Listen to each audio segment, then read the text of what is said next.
New reports indicate that Bill Cosby is now getting very aggressive in fighting against the allegations that have been placed against him. He has allegedly hired investigators to dig up dirt on the women who have accused him of either sexual assault or rape. Now, the New York Post reported this, and they did rely on anonymous sources, so I do want to be really clear about that. But nonetheless, here's what they're reporting. Apparently, Bill Cosby said the following to his team. He said, if you're going to say to the world that I did this to you, then the world needs to know, what kind of person are you? Who is this person that's saying it? So he's trying to discredit these women by figuring out, what they've done in their past, what kind of relationships they've had. Is there any dirt that I can use to make people question their allegations against me? And remember, at this point, it's not 1 or 2 women. It's over 24 women who have come forward. So, I mean, these investigators certainly have their work cut out for them. Yeah, he's going to have to really go deep into those 6 figures to try to dig up dirt on dozens of women who have accused him. So, look, if he's innocent, which is an enormous if that I'm pretty much not willing to give anymore, then I get the motivation. If somebody came after me and I had money, I'd return the favor, right? And so I get to hiring private investigators under the right circumstances. This is not the right circumstance, okay? First of all, dude, you're 77. You should have left, all of this alone. It's like Donald Sterling. I mean, dude, you're a billionaire. You own the Clippers.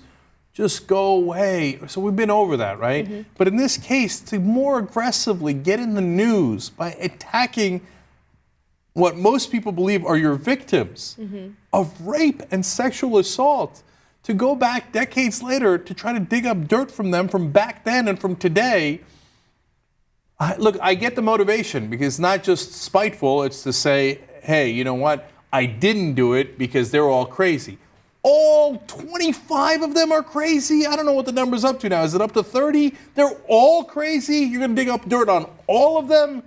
And if all of them wanted some sort of compensation, or if they were looking for fame, or if they were looking for attention, then I would say, all right, this is the kind of thing that 100% needs to be investigated. First of all, I think it should be investigated further no matter what, right? But I would be much more dubious to their allegations or toward their allegations.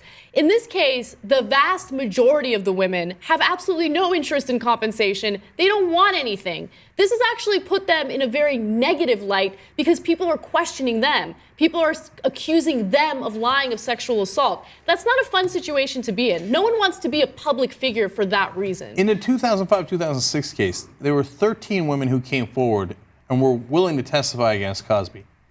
Only one of them had sued. The others didn't ask for any money and didn't get any money. They're willing to testify because to say it's not about the money, right? So, and you can't have it both ways. You can't say that, these are decades-old charges and it's totally unfair. Well, why didn't they go to the cops? He says in one of the quotes that they have from this inside source, well, why didn't they go to the cops if it was that big a deal? Why didn't they, go to any kind of court system? And then turn around and say, oh, they're in it for the money.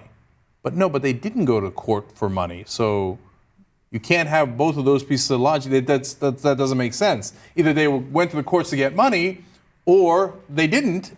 You can't blame them for both.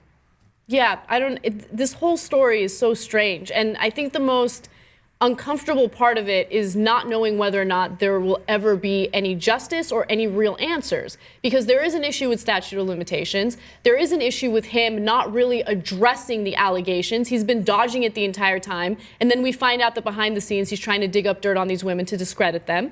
And look, he might actually find information that really does work in his favor. Okay, I read some reports where he found something about one woman claiming that, praising him on Facebook, okay? So if she was really raped by him, why are you praising him on Facebook? So if you do find evidence like that, well, then that is relevant. I don't blame you for looking for things like that. But at the same time, I just think the volume, the number of women, the similarity in the allegations, the fact that he's given no real answer or hasn't really addressed this, the 2006 lawsuit with the 13 women who are willing to testify against him. There's just so much evidence stacked against him at this point. And it's just... Well, part of the reason to do this, by the way, is exactly what you just said.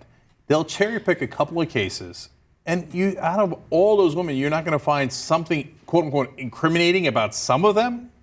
You are, right? And then they'll use those every time anybody asks. They'll say, oh, yeah, but that one, it said she's a liar. She admitted she's a liar on something else.